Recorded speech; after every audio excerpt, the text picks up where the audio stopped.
What's up mga kamalat? For today's video ay gumawa ako ng fries gamit ang kulo o breadfruits. First time ko lang gagawin to kaya't samahan nyo ako. Let's go!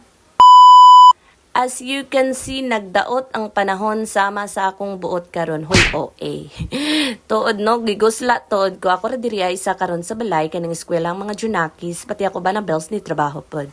So hapon naman ini na time nagkuha ko aning kulo kay timbunga man diri karon ng kulo sa among bukid. Aw, hampak unta jaon. What? Pagkatapos kinuha tuod ining kulo last Sunday nang akong banabels kay kontra kuno kabog ang mag-unao mga langkam. Pagkahuman ako dadyo ninigipanitan ug pangwaon nato ang mga dunot kay pait jaon madi ha. Pagkatapos hiwa-hiwaon nato nang pinatag-as kay fries man atong content karon og i-deep fry sa mainit na mantika. Lisod pagbugnaw no. Pagkahuman is naluto na si Jamadi og saguli ng cheese na chismis. Dili dyan ni silingan, ha? Pagkatapos ay gi-shake-shake na ako kay para mura siyag McDo o Jollibee na shake-shake fries. Gitilawan, aw grabe, kalami madi.